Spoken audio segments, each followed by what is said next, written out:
All right, how's everybody doing? We're here live from the Cauldron today. Started a little late, pardon the time delay, but we are going to continue as usual from the Cauldron. So I hope everyone's doing okay today. As I told you, from the Cauldron is what we're starting from, a book that I wrote chronicling my time to get a domicile to live in. Some of you might ask, what's a cauldron?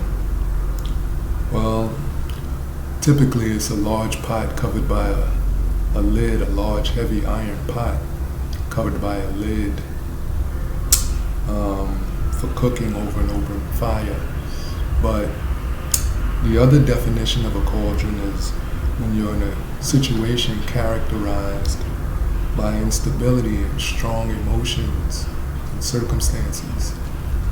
Well, I was definitely in a cauldron during the time I was seeking to get a domicile for myself to live in. At the time I was homeless, unable to live with family or friends any longer.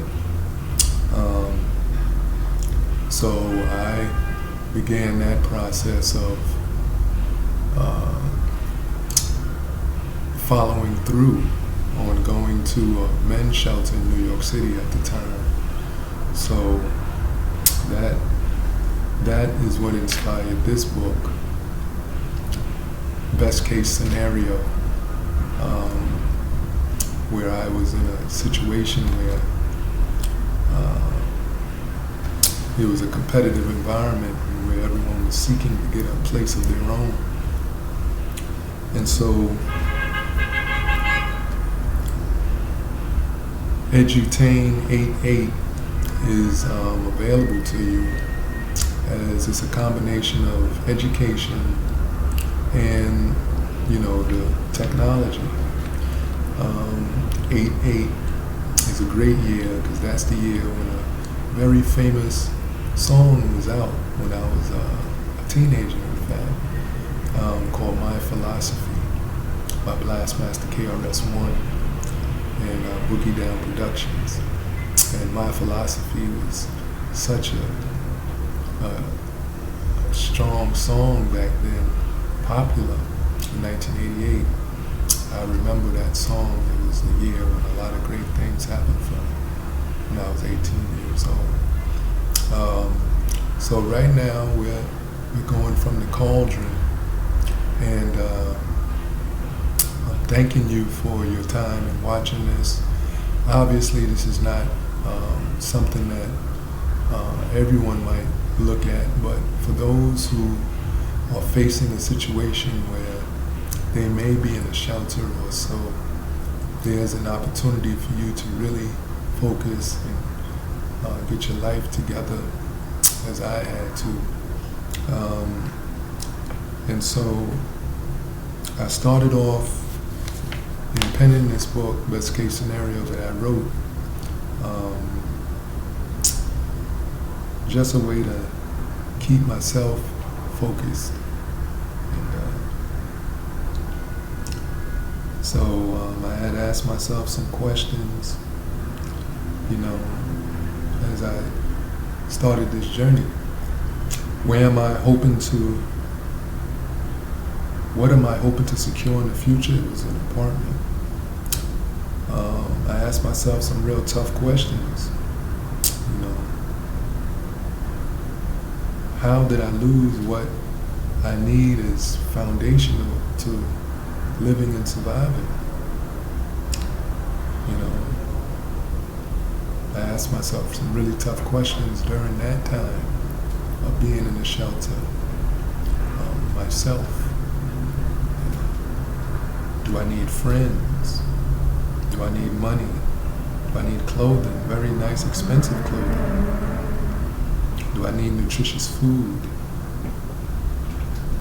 Perhaps.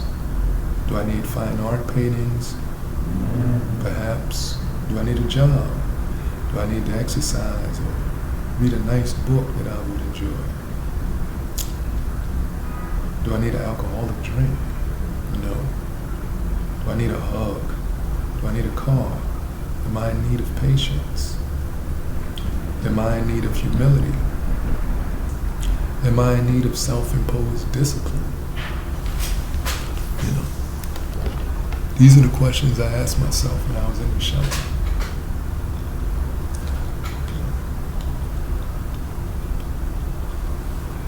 That's what I had asked myself. Do I need humility? Am I in need of self-imposed discipline? We're learning a completely new game like Go help. Can learning how to knit a sweater help me? Am I hungry? Am I angry? Am I conforming? Am I a jack of all trades and a master of nothing? Can I be a boundary setter? Can life be as I created? Can I be with endurance? These were just a few of the questions I asked myself at an age where I should be able to experience life in a way that honors my own growth and continued fortitude in recognizing what truly matters. And what matters most to me right now at that time was getting a place to live and enduring what I had to. And this was at the height of the pandemic and things of that sort. And so I speak to you not to speak down to you, but at a point to elevate you. So I'm going to speak of Sir Isaac Newton's first law. It's a postulate in physics. If a body is at rest or moving at a constant speed in a straight line, it will remain at rest or keep moving in a straight line at constant speed unless it is acted upon by a force. And this is Sir Isaac Newton's 3 laws of motion. 1, every object in a state of uniform motion will remain in that state of motion unless an external force acts on it. 2, force equals mass times acceleration. And 3, for every action there's an equal and opposite reaction. And that's probably the one that everyone can really grasp real quickly. You know, for every action there's an equal and opposite reaction. So the first law is also called the law of inertia. It's pioneered by Galileo.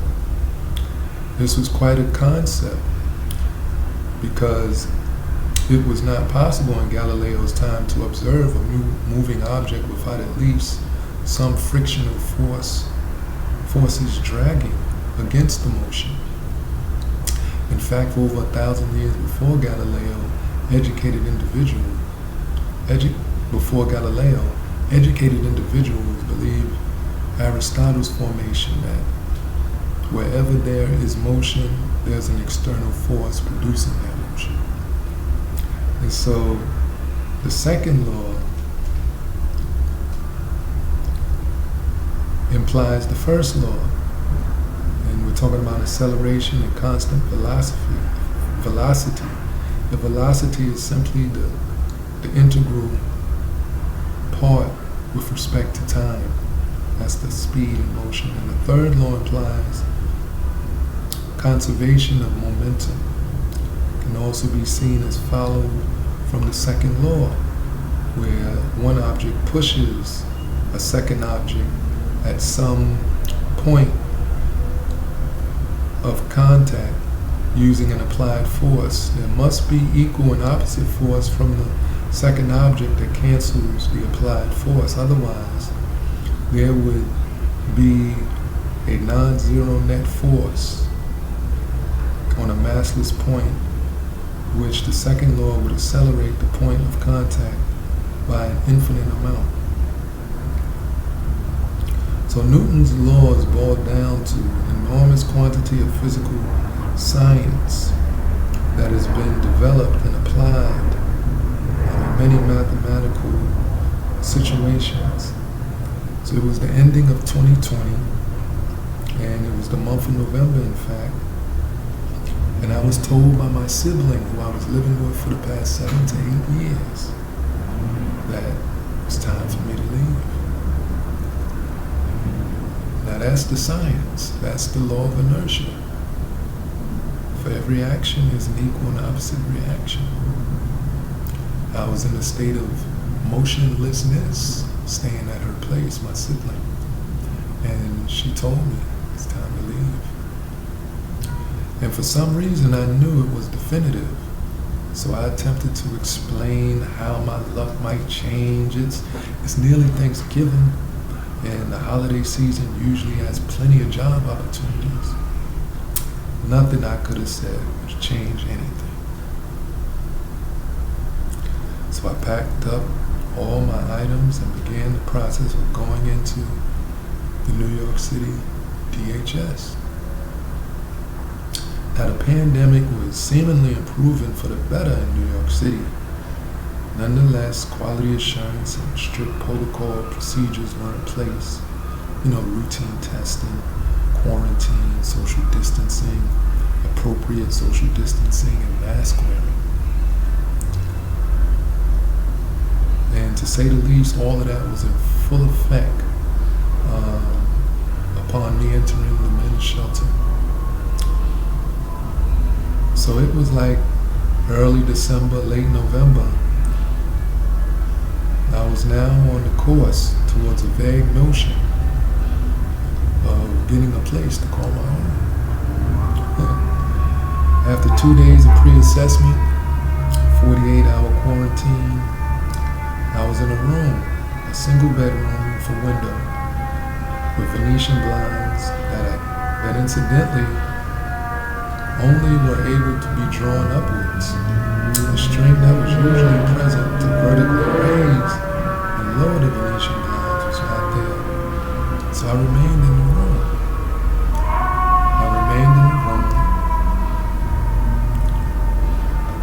And was called when the test results were finally in. When they called me, my results were negative. So that was a great relief.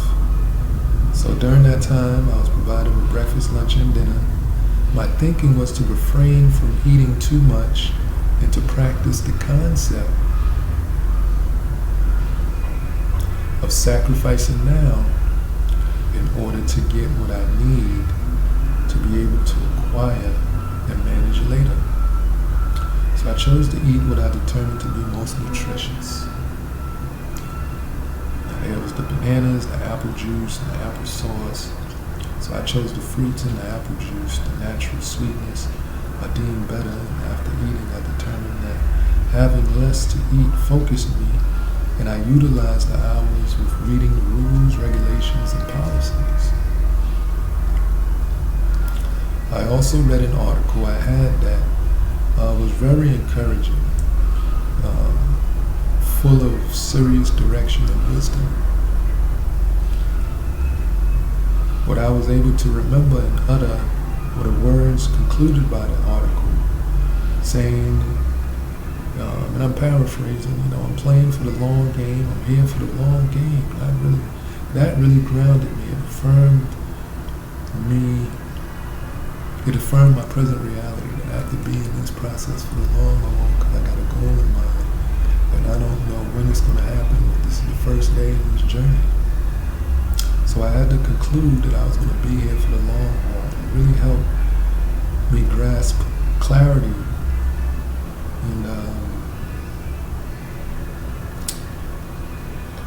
that's how I started this journey on to get a place of my own back in November of 2020.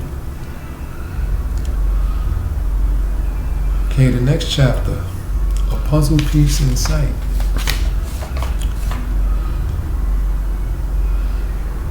So the whole idea of self-sufficiency seemed daunting at first, going into the shelter system. I was amongst a varied cross-section of people, from all walks of life, seeking the same goal. So my instincts were to win. You see, that was my instincts, to win. All right? And The environment was tense and restrictive, as you can imagine. Perhaps because 18,236 single adults slept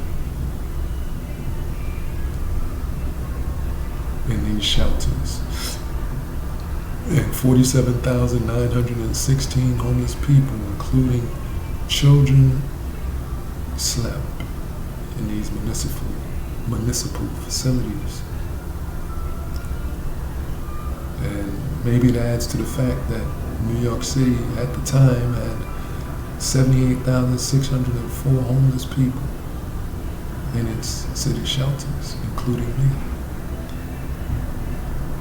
And if you're homeless, you're defined as a person without a home.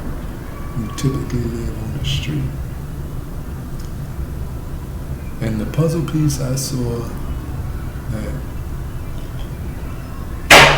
brought a smile to my face was an opportunity to be provided a chance to earn money. It was on a flyer. And that puzzle piece was probably the greatest puzzle piece I ever seen, because that immediately told me that I have an opportunity to earn money and to manage money differently than how I used to. Now this section is called the next chapter. So I just want you to know that was it. The first thing was I had to ground myself in the long term. Second thing, I saw an opportunity and immediately said, hey, while other people in the line was looking at it, probably not paying much attention to it, I had to focus on my individual situation. And that was that I needed money. And there's nothing wrong with having money. And when I have money, I have a chance to budget better and do some things for myself and others. So immediately in the next chapter is called Embrace Responsibility. Now you may be an older adult, you may be a younger adult, you may be of any nationality, but if you're in a shelter, you have one ultimate goal, and that is to secure an apartment for yourself. That is truly the long-term goal. So your time is critical to building your character, improve your discipline, to evolve towards what should be, finally, your most mature approach to better contend with life. And this is what this was. This was my most mature approach to contend with life. I might ponder evolve. Now, if you are a person in a shelter or circumstance that maturing and evolutionary process of development has begun.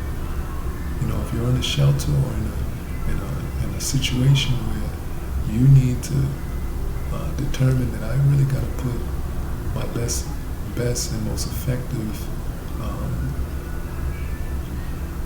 efforts before me, then that's an evolutionary process, okay? And since everyone in the shelter is looking to achieve the same goal within a tense and restrictive environment, that can quickly absorb a person into many distractions. The most obvious distraction you'll realize is that with every passing day, your level of control and your level of influence within that environment is restricted to its rules and to its guidelines. That's the first thing. It's immediately no longer about you. You immediately have to focus on the rules and the guidelines within that environment. That is what you must and need embrace first and foremost. Get comfortable with that. Rules and guidelines immediately. Okay? And for you to reasonably make those adjustments in differentiating yourself from everyone else. The best way to begin, no matter your age, to distinguish yourself from the others looking to achieve the same goal is to view that goal that's all-consuming in your mind and in your actions. That's what I did.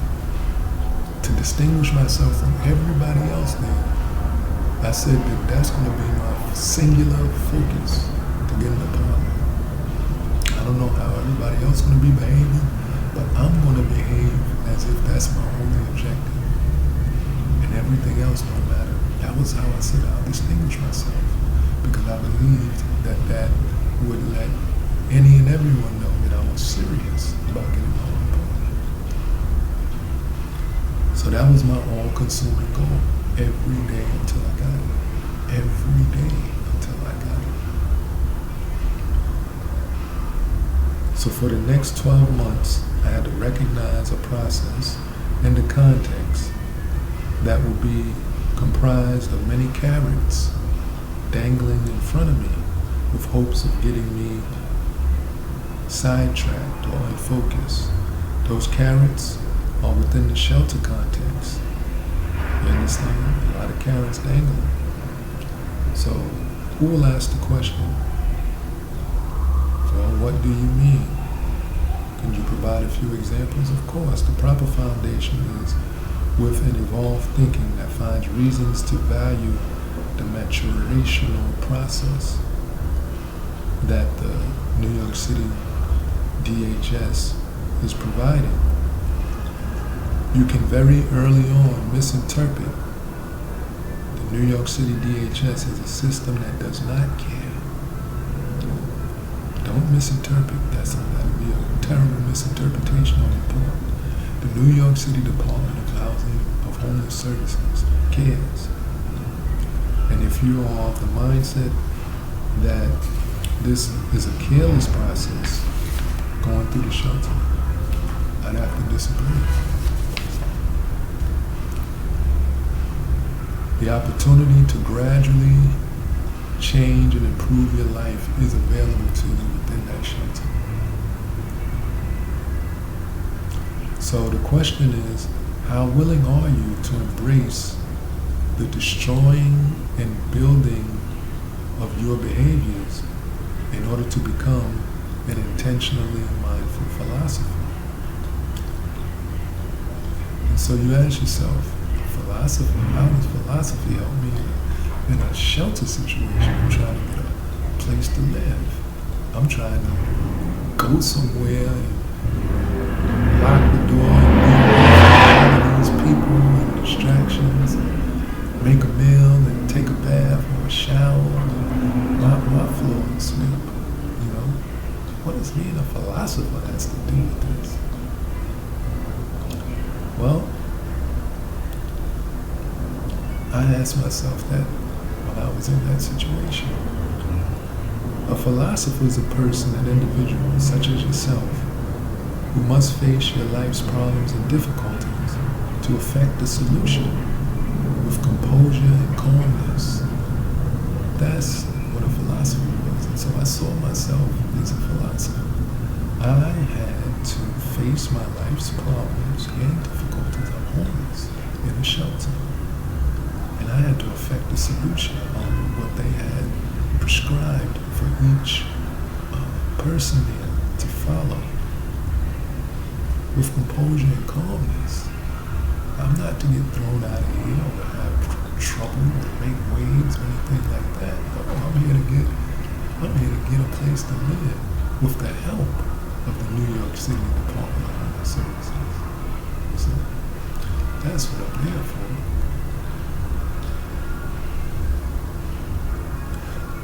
And so I immediately embraced that idea of being a philosopher. So I recognized and complied to the shelter environment and immediately read between the lines. Get out of the habit of making excuses to not work, to earn your living. Philosophically, I sought immediately to become a part of the employment group of individuals that were working and getting up and going to work in the shelter system. So I recognized that. And so that was the immediate thing that I recognized. Now this is just a 22-page pamphlet, but it's really right to the point and straightforward. So we got that component going, you see, and that's good. You know, how about we take a quick pause.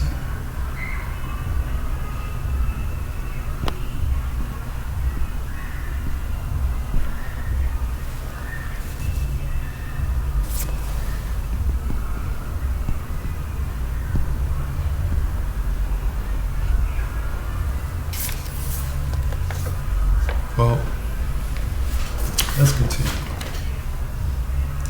The next chapter is called Getting into the Habit of Working.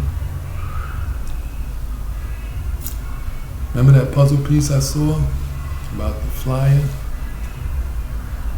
And I definitely took advantage of that flyer that mentioned an opportunity to work. And so I didn't have a problem with that idea and concept.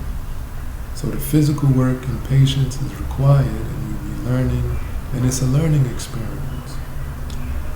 In other words, my attention, my concentration, and learning capacity were stretched, expanded, elongated, in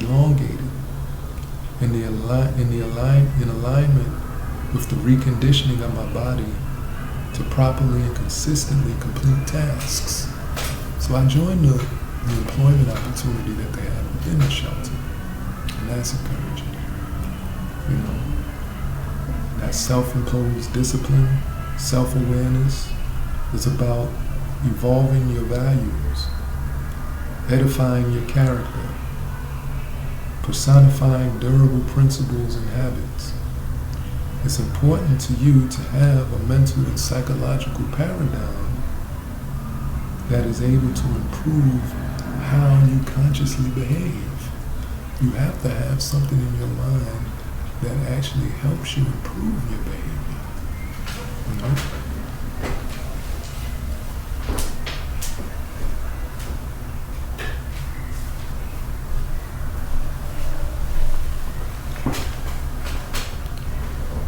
When you're in a situation where your behavior is improved, that matters.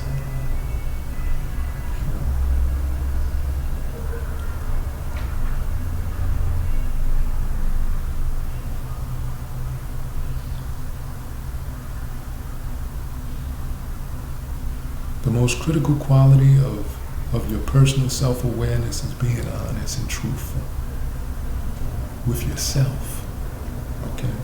That is another foundation for building independence and also interdependence. Say it with me. I am an evolving, responsible older adult. Say it with me. Ready? I am a responsible, evolving, older adult. All right? And if you got somebody sitting next to you, or you're doing this yourself, then you say again, I am responsible enough to create a future for myself. I am responsible enough to create a future for myself. All right? I want you to say that. See that. Do that. Realize that you can do that. That you can create a future for yourself. And that's what you're there for. And I can say that for many years of my life, I was unproductive and nihilistic. It is edifying to think that I found morality and discipline taught to me via the New York City Department of Homeless Services. For example, if you hop the train, the MTA train, and get caught by the MPD and now have to pay a fine, you more than likely regret that decision, won't you? Well, yet, with some discipline, and patience, and the philosophical reappraisal of simply waiting, asking a fellow New Yorker, and you spare an extra fear. Listen, that will improve your patience, and when you look presentable and decent, I have experienced often enough to say that your fellow New Yorker will gladly do so. Spare an extra fear. So instead of hopping the train, taking a chance, getting caught, this is what you do. You stop and you wait. And I don't care how long the waiting takes.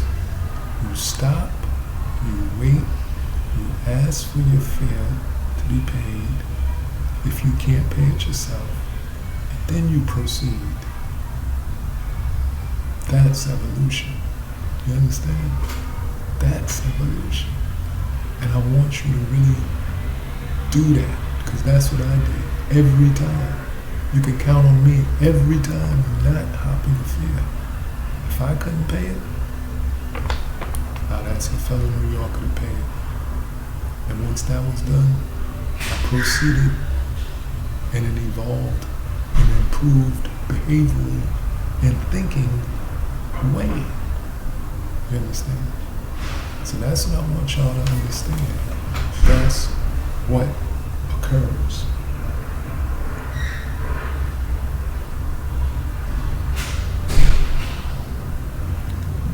And that's the importance of it. That is the importance of it. Looking at your old behaviors and now improving them with your new behaviors and thinking. So yeah, I'll just stop and wait. Stop and waited for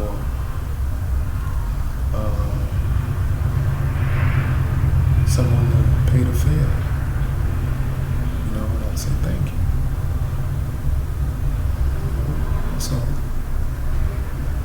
and if you're low on cash or then you factor that into your movements, you know.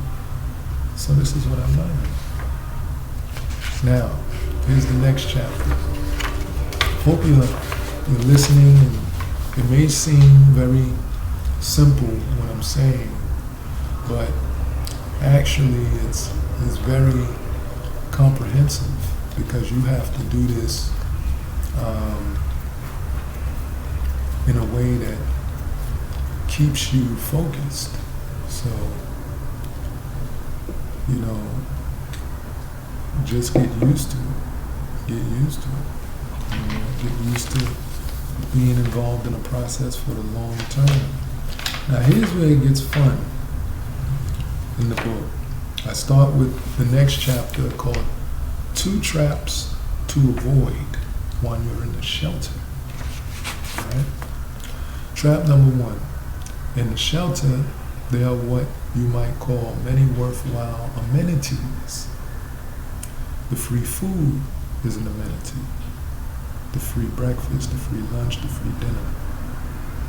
The free bed, the free linen, the pillow, the blankets, the laundry facilities, the free detergent, computers, even the free toiletries.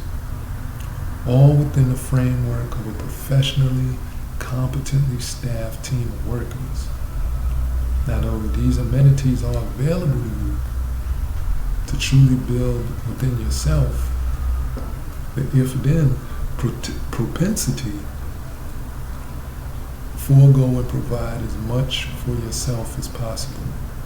Remember, your ultimate goal is to what? Have your own apartment. So anything free isn't free, especially if you're trying to get your own. So the free food, the free amenities, anything that you could provide yourself that the facility is providing to you, that if you can somehow budget with your resources yourself, do that. This is the time to do that and not get comfortable with what's given to you all the time. You're not seeing yourself as a person that's always being given something. You're seeing yourself as someone who's able to get what you need, manage what you need, and manage yourself with the help of others, but your goal is self-sufficiency. So that's the first thing. The first trap is to not get used to the food that's free, not get used to all the things that's free. Okay, maybe the laundry, you can still go and do that yourself, believe it or not, even if they got a facility there. You can still go and do it yourself. You understand? You can go and do your own laundry. So, I'm speaking to you in this very calm and conversational tone because I want you to understand that this is the tone that you have when you're in your own place. You're not yelling. You're speaking conversationally. And you can listen. Okay? So that's what it is. That's the first trap. Begin to wean yourself off of that. Buy your own tissue. Okay? For the bathroom. You know? Depending on what you're doing, buy your own laptop somehow, if you need to. Buy your own linen to put on the bed. You know what I mean? Don't use that linen. Buy your own linen. Wash your own linen. Those small habits are the key things that show you that you're serious about having your own place. You understand? So that's the first trap. So understand the point that you're transitioning, and your time in the shelter system is a springboard for your development towards long-term living. More often than not, the shelter system will either increase your emotional intelligence or not. And what you want is an increase in your emotional intelligence. Okay? You want to be able to see the separation between, okay, everybody else is eating, but why am I the oddball getting my own food and not eating with the crew or the staff or with the other persons here in the homeless shelter? I'm seen as the oddball.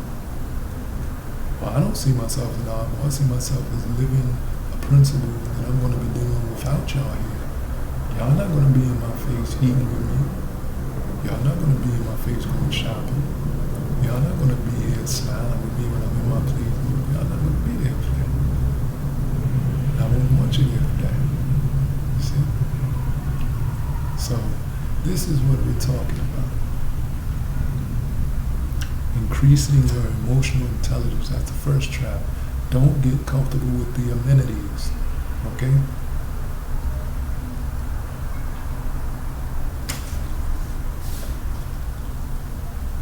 So that's the first trap. Right? Now, emotional intelligence is the ability to identify and regulate your emotions and understand your emotions, as well as others. You can diffuse a lot of conflicts and improve relationships and your overall performance if you're able to realize where you're at emotionally and perhaps be able to somehow sense where others are at, So you just do your best to be mindful of the people around you.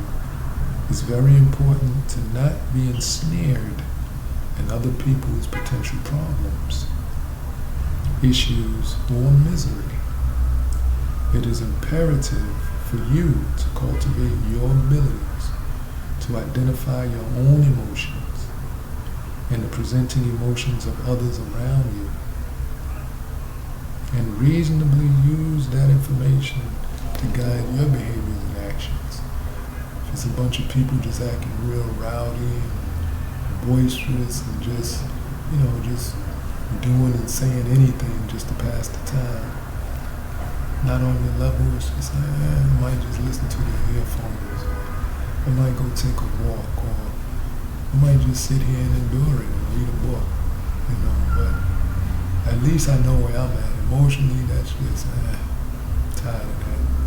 It's out of my control. Can't stop it. It just keeps going, and I ain't going to participate in it. So it's going to have you at a roller coaster ride of emotions in these shelters.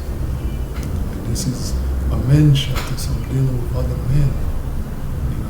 And so emotionally, the anger is there, it rises and falls. So that's the first track, to really be strict on your emotional containment and control and disbursement of it. Okay, and trap number 2.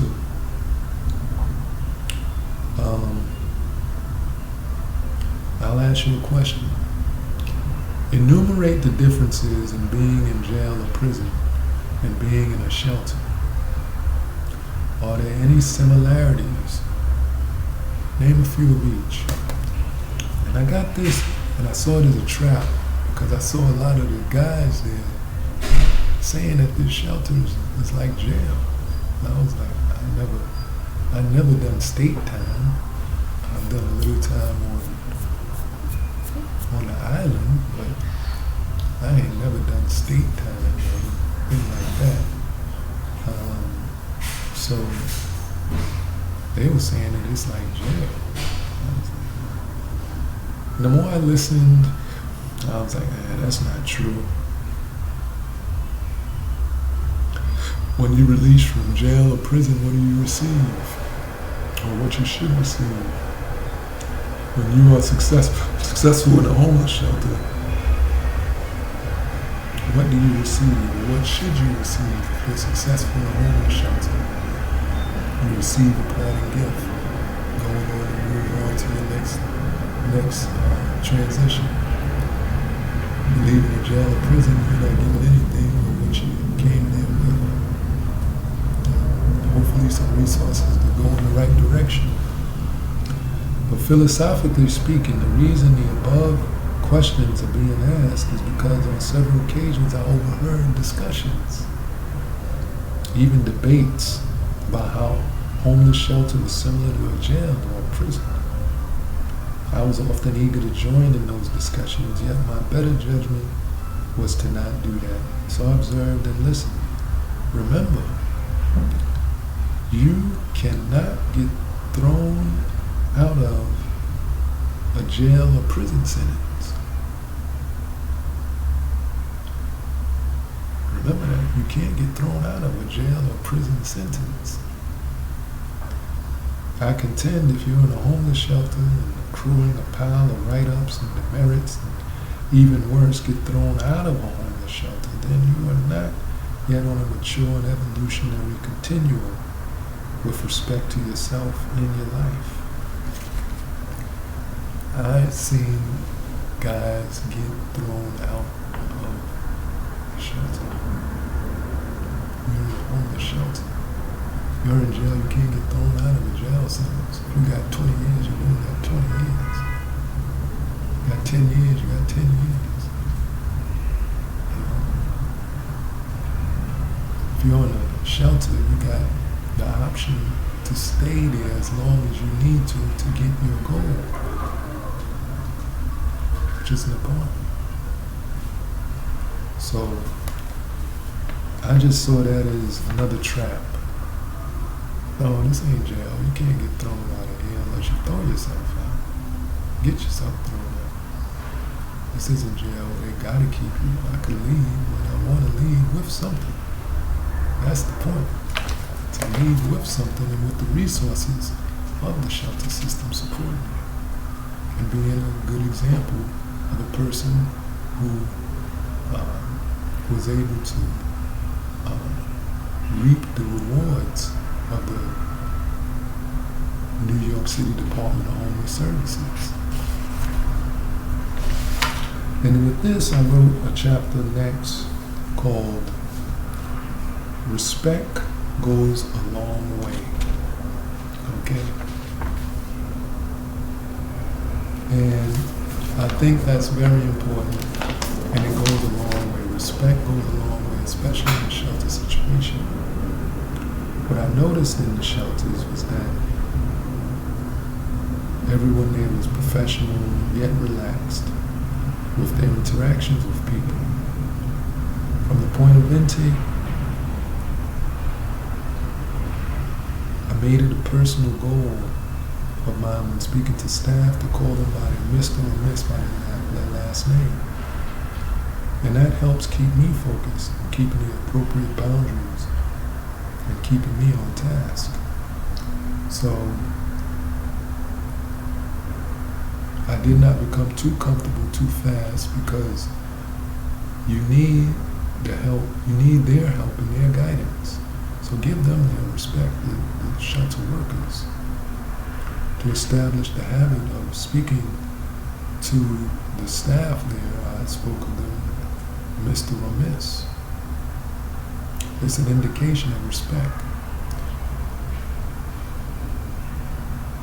given towards them, and they say, and if they say, oh, don't call me such and such, then call them Mr. and Miss by their first name. You know, but establish that you really want to show them respect, and you mean it honestly. Respect goes a long way, people, and it's total reliance upon self-time. And that's what it's about. Respect goes a long way, and it's about total reliance upon self-time. Trust. Total reliance upon self-time. Trust. See, I wrote that. I put it in an acronym, in that plus sign in the book. Trust. So I want you to really understand that. You know, understand that. Trust. So I'm going to stop with this next chapter, and we'll pick up from there. You know, called Create Elbow Space, because I needed to create elbow space during that time. After 6 to 8 months, you have begun to recreate yourself, and the days of working a job turns to weeks of working a job, then months working a job, developing a routine in spite of the environment or the people around you. This is the macro vision developing within you. This is the macro vision, the evolution that's developing. And for your future, slowly and gradually, you'll begin to see the interconnectedness of your life, the people, places, and the rhythm of your actions will begin to be appreciated.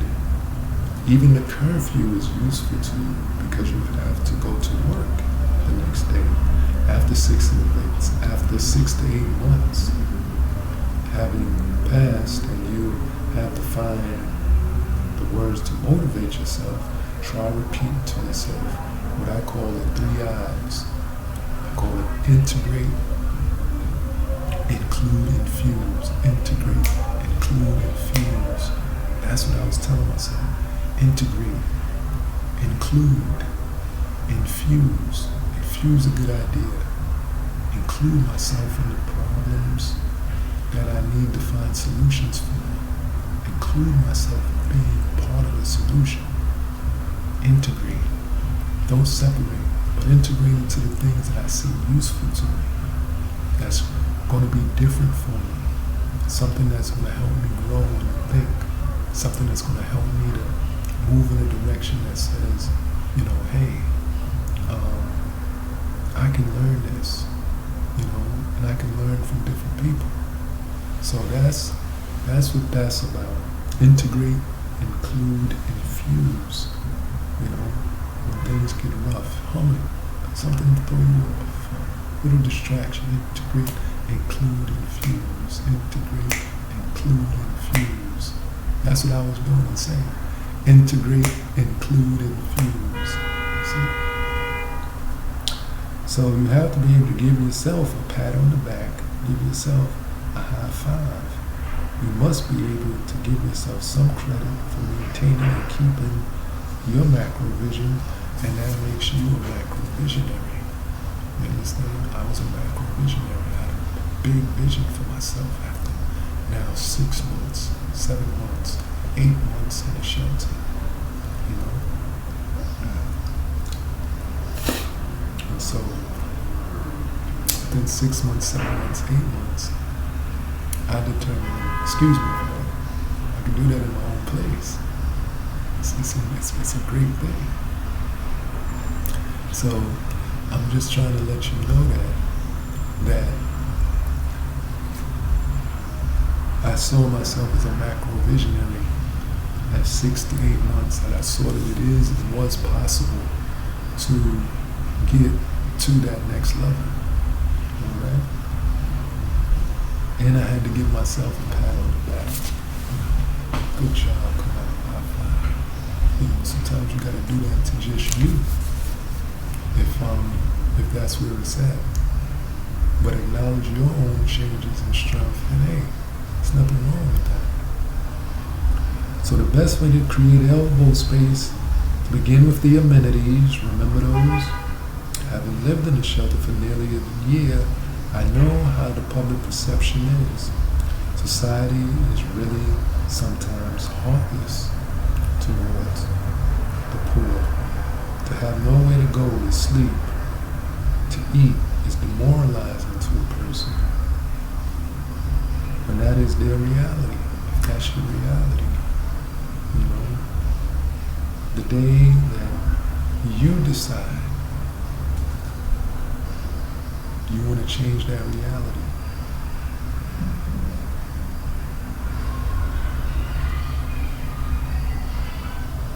is the day that you're going to say, even when you're in a homeless shelter, I'm going to do my own laundry. I'm going to make my own bed, my own sheets. I'm going to go and get my own food and eat. I'm going to get up every morning and go to this job and earn this money, save this money. That's when you begin to empower yourself. Even in the homeless shelter, you're doing those things for yourself. You credit yourself, and you're building your macro vision. And you're not only dreaming until your ideas and your greatest desire becomes a reality, you're working towards it. You're dreaming and you're working towards it. And so I wanted to start with that and give you an idea of best case scenario, Edutain 88, and how to experience the guidebook that I wrote on how to successfully endure the New York City Department of Homeless Services to get yourself employment. I wrote a book, best case scenario, from the cauldron. It's worth sharing. A lot of people are much more aware of information that you might imagine. So we started and stopped there, and we're just going to leave it there right now. And I'll look to keep this going, hopefully, and hopefully you'll be a part of it. All right? So thank you. Take care, and remember, approval never ceases.